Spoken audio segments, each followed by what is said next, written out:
ఫిలిప్పీలకు రాసినటువంటి పత్రిక 3వ అధ్యాయము 13. సహోదరులారా, నేను ఇదివరకే పట్టుకొని ఉన్నానని తలంచుకొనను, అయితే ఒకటి చేయుచున్నాను. ఏం చేస్తున్నావు? వెనుకున్నవి మరచి ముందున్న వాటి కొరకై వేగిరపడుచు క్రీస్తు యేసునందు దేవుని ఉన్నతమైన పిలుపునకు కలుగు బహుమానమును పొందవల్లని గురి యొద్దకే పరిగెత్తుచున్నాను. దేవునికి స్తోత్రం కలుగును గాక. హల్లెలూయా. క్రీస్తు యేసునందున్న దేవుని ఉన్నతమైన పిలుపునకు కలుగు బహుమానం కొరకై నేను గురి యొద్దకే పరిగెత్తుచున్నాను. దానికి ముందు ఒక మాట అన్నాడు, వెనకున్నవి మరచి ముందున్న వాటికై వేగిరపడుచున్నాను అని. ఇప్పుడు మనం చదువుకున్నటువంటి వచనంలో వెనకున్న వాటిని మరచి ముందున్న వాటికై వేగిరపడుతున్నాను అన్నాడు. ఈ ఒక్క మాట మీద మీ దృష్టిని ఉంచండి. వెనకున్న వాటిని మరచి అన్నకాడ పుట్టినోట్లో లక్ష్య పెట్టక అన్నాడు. వెనకున్న వాటిని లక్ష్య పెట్టక ముందున్న వాటి కోసం వేగిరపడుతున్నాను, పరిగెత్తుతున్నాను అని ఒక మాట అన్నాడు. ఈ ఒక్క మాట మీద మనం ధ్యానం చేస్తే బోలెడన్ని విషయాలు మన కళ్ళ ముందు ఆవిష్కృతం అవుతాయి. సింపుల్గా ఒక మాట చెప్తాను. ఇప్పుడు నిన్నట్లోకి మళ్ళీ మనం ప్రవేశిస్తామా? మొన్నట్లోకి, పోయిన సంవత్సరంలోకి, గడిచిపోయిన నెలలోకి, 3 నెలల్లోకి, కనీసం గడిచిపోయిన సెకండ్లోకి మనం ప్రవేశించడం మళ్ళా సాధ్యం కాదు. అవునా? అంటే గడిచిపోయినటువంటి గతాన్ని మళ్ళీ అందులోకి మనం వెళ్ళి దాన్ని రిపేర్ చేయలేం, దాన్ని తిరిగి మనకు అనుకూలంగా మౌల్డ్ చేసుకోలేం.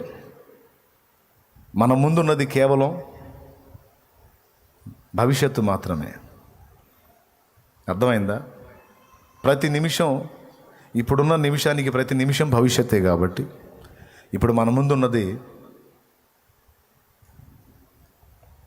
వర్తమానం, భవిష్యత్, ఈ రెండే ఉన్నాయి. కానీ కొంతమంది ఏం చేస్తారంటే గతంలోనే కూర్చుండిపోతారండి. గతంలోనే కూర్చుండిపోతారు. వ్యాపారం చేశాడు, నష్టం వచ్చింది, అలా చేయకుండా ఉంటే బాగుండేది, అలా చేయకుండా ఉంటే బాగుండేది, అలా చేయకుండా ఉంటే బాగుండేది అని ఆడే కూర్చుంటాడు. కొంతమంది ఆత్మీయ జీవితంలో బలహీనపడ్డారు.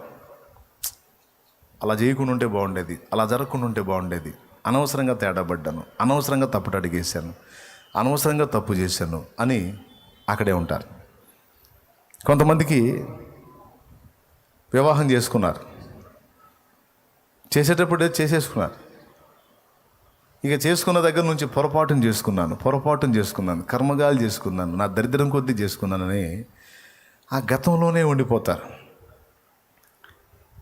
అలాగే శరీరానికి ఒక జబ్బు వచ్చింది. ఈ జబ్బు ఇలా రాకుండా ఉండేటట్టు ముందే జాగ్రత్త తీసుకోవాల్సింది.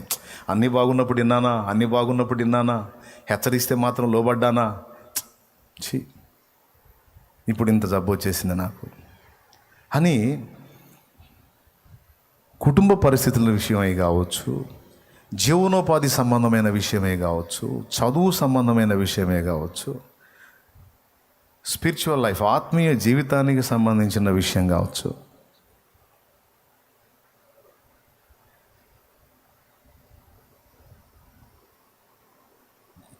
పెళ్ళి పెటాకుల విషయమే కావచ్చు, పిల్ల జల్ల సంగతులు కావచ్చు, చాలా విషయాలు మనం గతంలో పొందుకున్నాం, జరిగినాయి. కొన్ని ఏదో మంచో చెడ్డో జరిగినాయి, దాటుకొని ముందుకు వచ్చాం. శరీరానికి ఉన్న జబ్బులు కావచ్చు, బలహీనతలు కావచ్చు, దాటుకొని ముందుకు వచ్చాం. నేటిలో ఉండి రేపటికి సిద్ధమై ఉండి గడిచిన గతాన్ని గురించి ఎంత తిరగతోడి సణుక్కుని గొణుక్కొని నిందించుకుంటే ప్రయోజనం ఉంది అన్నది నా ప్రశ్న. ఏం ప్రయోజనం ఉంది చెప్పండి ఒకరు? ఏమన్నా ఉందా? గతంలోకి వెళ్ళి ఏమన్నా నువ్వు మార్చగలవా? ఆ సౌకర్యం నీకుందా? మరి దాని గురించి గుర్తు చేసుకోవటం, దాని గురించి నిందించుకోవటం, దాని గురించి సణుక్కోవటం, గొణుక్కోవటం అవసరమా? టైం వేస్ట్ తప్ప, బుర్ర పాడవటం తప్ప ఏం ఫాయిదా ఉంది? కానీ చాలామంది వెనక గడిచిపోయినాయి చూశారు, వెనక ఉన్నాయి. ఇప్పుడు ఇక్కడ నుంచి గుంటూరు వెళ్తున్నాం, ఫస్ట్ ఏ ఊరు వచ్చింది? గణపవరం, తర్వాత ఏమొచ్చింది? ఎడ్లపాడు, తర్వాత ఏమొచ్చింది? బోయపాలెం. చిలకలూరుపేట దాటావు, గణపారం దాటావు, ఎడ్లపాడు దాటావు, బోయపాలెం దాటావు, తుమ్మలపాలెంకి వెళ్ళావు. తుమ్మలపాలెం అనే ఊరు ఉంటుంది. తుమ్మలపాలెం దగ్గరికి వెళ్ళావు. వెళ్ళి నువ్వు గణపారం వ్యవహారం ఆలోచిస్తే ఫాయిదా ఏముంది? దాటి వెళ్ళావుగా. కొంతమంది కోల్పోయిన వ్యక్తుల గురించిన జ్ఞాపకాలు అలాగే ఉండిపోతారు. అదే అదే అదే అదే తలుచుకొని ఆ గతంలోనే కూర్చుండిపోయి బయటికి రాలేరు. అంటే నేను జస్ట్ టూకీగా ఒక 5-6 పాయింట్లు చెప్పాను. అంటే మనోళ్ళు చాలామంది గతంలో కూర్చునే సంగతులు ఏదో 4-5 పాయింట్లు చెప్పాను, 5-6 పాయింట్లు చెప్పాను. ఇంకా ఎవరెవరు ఏ గతంలో కూర్చున్నారో, ఎవరెవరు ఏ గతంలో కూర్చున్నారో. కాలమనే ప్రవాహంలో 2 కన్నీటి చుక్కలు తేలుతూ వచ్చినాయట. కాలమనే ప్రవాహంలో 2 కన్నీటి చుక్కలు ఒకదాన్నొకటి పలకరించుకున్నాయట. ఒక కన్నీటి చుక్కతో రెండవ కన్నీటి చుక్క అడిగిందంట, నువ్వెవరివి అని. నేనా? తాను ప్రేమించిన అబ్బాయిని పొందలేని అమ్మాయి కన్నీటి చుక్కని అందట. తాను ప్రేమించిన అబ్బాయిని పొందలేని అమ్మాయి కన్నీటి చుక్కని అందట. అసరేలే కానీ ఇంతకు నువ్వెవరివి అందంట. నేనా? ఆ అమ్మాయి పొందలేని అబ్బాయిని చేసుకొని వాడి టార్చర్తో ఆ అమ్మాయి కార్చినటువంటి కన్నీటి చుక్కని అందట. ఎంతమందికి అర్థమైంది? ఒక కన్నీటి చుక్క ఏం చెప్పింది? తాను ప్రేమించిన అబ్బాయిని పొందలేని అమ్మాయి కన్నీటి చుక్క నేనంటే, రెండవ కన్నీటి చుక్క అందట, ఏడిశావు, ఆ దరిద్రుడిని చేసుకున్న అమ్మాయి కన్నీటి చుక్క నేను. అంటే పొందలేకపోయానని గతంలోకి వెళ్ళి ఒకరు ఏడుస్తుంటే, ఈ దరిద్రుడిని ఎందుకు చేసుకున్నాను దేవుడా అని ఇంకొక అమ్మాయి ఏడిసిందంట. ఈ రెండింటిని గురించి కాలం అనే ప్రవాహంలో వాడాడు. అంటే కళ్ళ ముందు జీవితం ఆరంభమైనప్పుడు అంతా బాగానే ఉంటుందా, ముందు ముందు పోయేటప్పుడు కదా తెలిసేది అని. ఏమైనా అర్థమైందా నేను చెప్పింది మీకు? కాలేదు కదా? కొంచెం షార్ప్ చేయాలి బ్రెయిన్. మరి స్తోత్రం చెప్పండి, గట్టిగా చెప్పండి. సరే, పొందలేకపోయావు, తీసేయి. ఇంకా ఆడికి జ్ఞాపకాలు ఎందుకు? పొందలేకపోయావు, తీసేయి. ఆమె జ్ఞాపకాలు ఎందుకు? కొంతమంది ఉంటారండి, నేను ఆమెను పొందలేకపోయాను, నేను ఆయన పొందలేకపోయాను. ఒకడేమో దేవదాసి అయితే ఇంకొక ఆమె ఏమో దేవదాసిలాగా తయారైంది. అవసరమా? అయిపోయింది, కాలం దాటి ముందుకు వచ్చేసింది. ఈ లోక సంబంధమైన వ్యక్తులకి సంబంధించినవి, కుటుంబాలకు సంబంధించినవి, పర్సనల్ లైఫ్కి సంబంధించినవి, ఆత్మీయ జీవితానికి కూడా వర్తిస్తాయి. అన్నిటికీ వర్తిస్తాయి.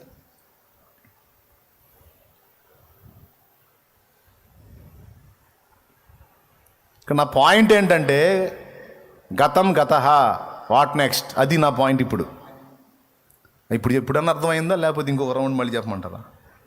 అది అయిపోయింది. ఒక ఆమెమో నేను అయ్యో మిస్ అయ్యానే అని ఏడిస్తే, ఇంకొక ఆమెమో నా కర్మగా ఈయన తగిలించుకున్నానే అని ఏడిచిందంట. మిస్ అయినందుకు ఆమె ఏడిచింది. సరే, ఎందుకు ఏడవాలి? అయిపోయింది కదా. సరే, తగిలించుకున్నావు, నువ్వు ఏడిస్తే ఏమొచ్చింది? ఇంకా ఇప్పుడు వాట్ నెక్స్ట్ ఏంటో చూడు. సింపుల్గా చెప్పాలంటే, ఒక మహనీయుడు అన్నాడు, గడిచిపోయిన గతంలోకి వెళ్ళి నువ్వు దాన్ని మార్చలేవు, కానీ ముందున్న భవిష్యత్తును నువ్వు శాసించగలవు కనుక దాని మీద దృష్టి పెట్టమన్నా. గడిచిపోయిన గతంలోకి నువ్వు వెళ్ళి దాన్ని ఏం మార్చలేవు. నీకు చేతనైతే దేవుణ్ణి ఆశ్రయించి రాబోతున్న భవిష్యత్తును నువ్వు ప్రభావితం చేయగలవు. కాబట్టి నేనేం చేయాలనే దాని మీద నువ్వు మనసు పెట్టాలి, కానీ నువ్వు ఏదో గడిచిపోయిన దాని మీద పెద్దగా అదే ఇదిలో ఉంటే ఎట్లా? వెనకున్న వాటిని లక్ష్య పెట్టక ముందున్న వాటిని పొందడానికి వేగిరపడుతున్నాను అన్నాడు భక్తుడు. అంటే పౌలు జీవితంలో చాలా విజయాలు సాధించాడు. ఇది కూడా చెప్పుకోవచ్చు. కొంతమంది గతంలో సాధించిన విజయాల్ని వల్లె వేసుకుంటూ కూర్చుంటారు. నేను అప్పట్లో అంత పోటు పొడిశాను, అప్పట్లో అసలు అప్పట్లో అసలు నా అభిషేకం, నా భక్తి, నా ఆత్మీయత, అసలు నా పరిచర్య అంతా ఇంత. అది ఒకప్పుడు బాబు, అయిపోయింది. ఇప్పుడు సంగతి ఏంది? అది ఒకప్పుడమ్మా, మరి ఇప్పుడు సంగతి ఏంది? అప్పట్లో ఫుల్ హోలీ స్పిరిట్, ఇప్పుడు హోలీ స్పిరిట్ నీళ్ళు. పూర్తిగా పరిశుద్ధాత్మతో నింపబడి మండాను ఒక మంట, ఇప్పుడేమో ఎండిపోయావు, ఆరిపోయావు. మరి ఇప్పటి పరిస్థితి ఏంటి?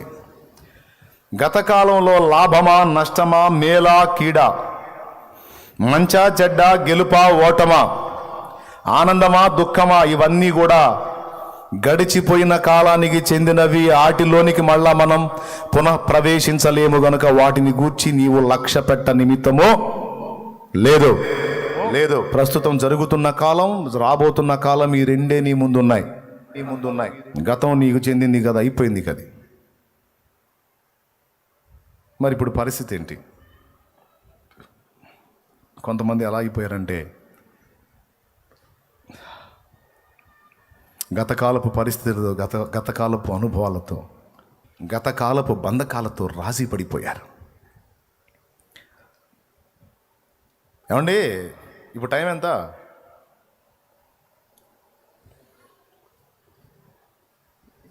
ఎంతైంది టైం? 12 అయిందా? రైట్. మరో 12 గంటలకు ఏమైద్ది? మధ్యరాత్రి అయిద్ది. ఆ తర్వాత మరో 4 గంటలకు ఏమైద్ది? నోరు తెరిచి పెద్దగా చెప్పి దండం చేసుకుంటాను. చెప్పండి. ఇప్పుడు 12, మరో 12ంటికి మధ్యరాత్రి, మరో 4 గంటలకి తెల్లవారి. అంటే తెల్లవారితే ఏం జరిగిద్దండి? సూర్యోదయం కలిగిద్ది. ఏం కలిగిద్ది? ఒక సూర్యోదయం ఏముందా నీ జీవితానికి? ఎన్నో సూర్యోదయాలు ఉన్నాయా? నువ్వు పుట్టింది మొదలుకొని ఇప్పటిదాకా ఎన్నో సూర్యోదయాలు అయిపోయాయి. ఇక ముందు ఎన్నో సూర్యోదయాలు దేవుని కృపలో నీకు సిద్ధపరచబడి ఉన్నాయి. ఇప్పుడు నిన్నటి సూర్యోదయం అంతమైపోయింది. ఈరోజు నీకు ఇది నూతన సూర్యోదయం. ఇంకొంతకాలానికి, ఇంకొంతసేపటికి ఇది అంతమైపోతుంది. మళ్ళా మరో శుభోదయం, నూతన ఉదయం నీకు స్టార్ట్ అయింది. ప్రతి ఉదయం నీకు నూతన ఉదయమా, పాత ఉదయమా? నోరు తెరిచి పెద్దగా చెప్పండి. ఒక నూతన ఉదయాన్ని నీకు ఇస్తున్నాడు అంటే దాని అర్థం ఏంటో తెలుసా? గతం వదిలేసేయి, నూతనంగా మళ్ళీ ఒక ప్రయత్నం మొదలుపెట్టు అంటున్నాడు. మళ్ళా నువ్వు ఒక కొత్త అడుగు వేయటానికి ఇదిగో నీకు త్రోవ నేను సిద్ధపరిచాను. గతంలో కూర్చొని కృంగిపోయి, కుమిలిపోయి, భయపడిపోయి, గందరగోళం అయిపోయి ఆ బంధకాల్లో అలాగే చతికిలబడే అవసరం లేదు. ప్రతి 24 గంటలకు ఒకసారి నేను నీకు నూతన ఉదయాన్ని ఇస్తున్నాను. ప్రతి 24 గంటలకు ఒకసారి నీకు నూతన శుభోదయాన్ని ఇస్తున్నాను. అంటే ఏంటో తెలుసా? నీ క్రియలను నూతనపరచుకోవడానికి, నువ్వు క్రొంగొత్త అడుగులు వేయటానికి నీకు ఎప్పటికప్పుడు ప్రతి 24 అవర్స్కి 1 టైం నీకు నేను ఛాన్స్ ఇస్తున్నానని దేవుడు మాట్లాడుతున్నాడు. నూతన క్రియను దేవుడు పాత క్రియలు చేస్తాడు, నూతన క్రియలు చేస్తాడు. యెహోవా కొరకు పాత పాట పాడమన్నాడా, క్రొత్త కీర్తన పాడమన్నాడా? కాగా ఎవడైనాను క్రీస్తు యేసునందున ఎడల వాడు పాతవి అలానే ఉన్నవి అన్నాడా? పాతవి గతించను, ఇవిగో సమస్తము. అది మన దేవుడు నిత్య నూతనుడు. నదీ ప్రవాహం ఎంతమందికి తెలుసు? నదీ ప్రవాహం. ఒక నదిలోకి నువ్వు అడుగు పెడితే, నువ్వు అడుగు పెట్టినప్పుడు ఉన్న నీరు తర్వాత ఉండదు. ప్రతి సెకండ్లో నీ కాళ్ళని క్రొత్త నీరు టచ్ చేస్తూ ఉంటుంది. ప్రవాహంలో ఉన్న నదిలో నువ్వు కాలు మోపితే ప్రతి సెకండ్కి కొత్త నీరు నీ పాదాన్ని తాకుతూ ఉంటుంది, పాత నీరు దాటి వెళ్ళిపోతూ ఉంటుంది. అవునా కాదా? అంటే ఎప్పటికప్పుడు నీ కాళ్ళని నూతన నీళ్లు టచ్ చేస్తున్నట్లు దేవుడు ఎప్పటికప్పుడు నూతన నిత్య నూతనుడు ఆయన. ఎప్పుడు నూతనమైన అడుగులు వేయడానికి దేవుడు సిద్ధమై ఉంటాడు. మనల్ని రెడీగా అమ్మంటాడు. తమ్ముడు అక్కడే కూర్చొని ఏదో ఓల్డ్ మూవీ సాంగ్ ఒకటి ఉంది, ఇంతేరా ఈ జీవితం తిరిగే రంగులు రాట్నం అని. ఓల్డ్ మూవీ సాంగ్ ఒకటి ఎప్పుడో నా చిన్నప్పుడు విన్నాను. ఇంతేరా ఈ జీవితం తిరిగే రంగులు రాట్నం, ఇంతేరా ఈ జీవితం తిరిగే. ఓరి నీ రంగులు రాట్నం జావయ్య కదేనరా బతుకంతా. అంటే ఆడాడే తిరుగుతావా? క్రొత్త అడుగులు వేయమని దేవుడు నిన్ను పిలుస్తుంటే ఇది తిరిగే రంగులు రాట్నం, తిరిగే రంగు, ఇంతే జీవితం. ఎవడు చెప్పాడు అంతే జీవితం అని? ప్రతి న్యూ ఇయర్ ఒక నూతన సంవత్సరం ఇస్తున్నాడు, నూతన నెల ఇస్తున్నాడు, నూతన వారం ఇస్తున్నాడు, నూతన రోజు ఇస్తున్నాడు. హితవత్సరమును ప్రకటించి నాకు శుభవత్సరములు దయచేసినావు యేసయ్య, నీ ప్రేమ మాధుర్యము రుచి చూచి నా జన్మ ఏదన్యము. హితవత్సరమును ప్రకటించి నాకు శుభవత్సరములు దయచేసినావు. శుభవత్సరాలు నీకు ఇస్తాడు ఆయన, శుభోదయాన్ని నీకు ఇస్తాడు. నీకు తెలుసా, ఆఖరికి నీ మీద దేవుడు చూపించే వాత్సల్యం కూడా సద్దిది కాదు, ఎప్పటికప్పుడు ఫ్రెష్ వాత్సల్యం అంట. నేను కాదు, విలాప వాక్యాలు చెప్పిన. దేవుడు మన ఎడలో చూపే కృపా నూతనమైందే, ప్రేమ నూతనమైందే, వాత్సల్యం కూడా సద్దిది కాదు.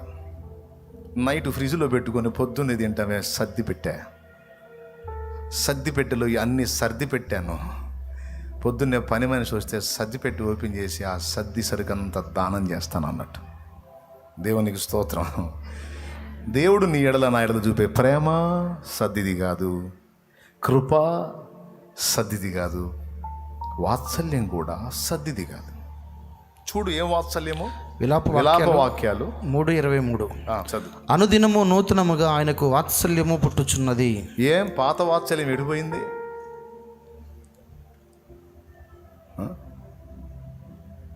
నూతన కృప, నూతన వాత్సల్యం, నూతనమైన ప్రేమ, అంతేనా? క్రొత్త తైలము, నూతన అభిషేకము కూడా మనకిస్తాడు ఆయన. ఏ పూటకు ఆ పూట నూతనం.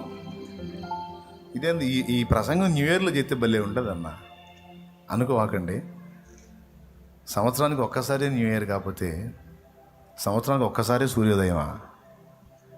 ఎవ్రీడే, ప్రతిరోజు మనకు సూర్యోదయం కలుగుతుంది. అలాగే ప్రతిరోజు మన గతంలో నుంచి బయటికి వచ్చి ఒక నూతనమైన అడుగు వేయడానికి దారి దొరుకుతుంది. నువ్వు వెతకాలి, ప్రయత్నించాలి నా తమ్ముడు. నువ్వు వెతకాలి, ప్రయత్నించాలి, పోరాడాలి, సాధించాలి. దేవునికి స్తోత్రం కలుగును గాక. హల్లెలూయా.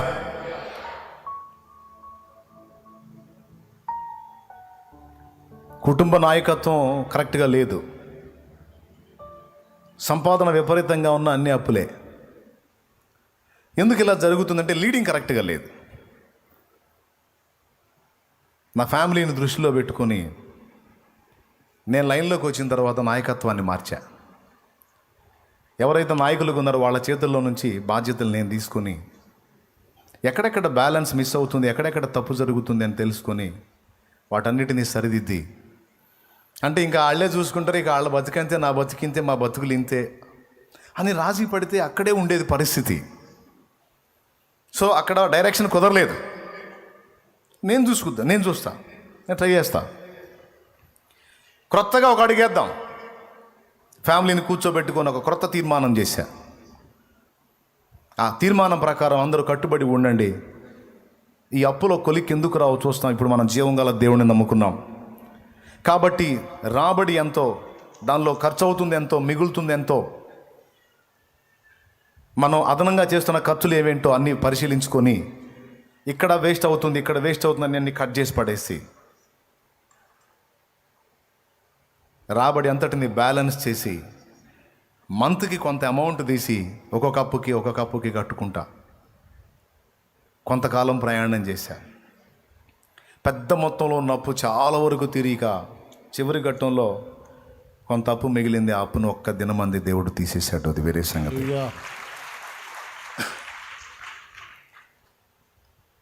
కానీ నా ఫ్యామిలీ దరిద్రం ఇంతే, మా కుటుంబం ఇంతే, అందరూ అంతే అని, నేను కూడా అంతే అని రాజీ పడితే నా కుటుంబం ఎప్పటికీ ఆ శాపగ్రస్తమైన జీవితంలో అలానే ఉండిపోయే. తమ్ముడు వినండి, లైవ్లో ఉన్నవాళ్ళు వినండి, జూమ్లో ఉన్నవాళ్ళు వినండి, ఇక్కడ నా ముందు ఇక్కడ కూర్చున్న వాళ్ళు కూడా వినండి. నువ్వు తీసుకో, బాధ్యత తీసుకో, బ్యాలెన్స్ చెయ్యి. లోకం అనే సముద్రంలో నీ కుటుంబం మునిగిపోయే నావలాగుందా? ఎవరు బాధ్యత లేకుండా ఉన్నారా? మరి నువ్వు కూడా ఆ బాధ్యతను విస్మరిస్తే చివరికి ఆ మునిగిపోయే కుటుంబంలో నువ్వు ఉన్నావని మర్చిపోవద్దు. కనీసం నువ్వైనా నడుం కట్టి కుటుంబాన్ని ఒక కొలిక్కి తీసుకొని రావడానికి ఒక వీరులాగా, ఒక ధీరు రాలిలాగా నువ్వు నడుం కట్టాల్సి ఉంది. బాధ్యతలు చేపట్టాల్సి ఉంది. మా అమ్మ అట్లా చేసింది, మా నాన్న ఎట్లా చేశాడు, అసలు నా భర్త నేను చెప్పిన మాట వింటే బాగుండేది, అసలు నా భార్య ఆ దరిద్ర పని నా చేత చేపించుకుని ఉంటే బాగుండేది. గతం తీసేయి పిల్లలారా, అసలు మేము చెప్పిన మాట వింటే బాగుండేది. తీసే గతం.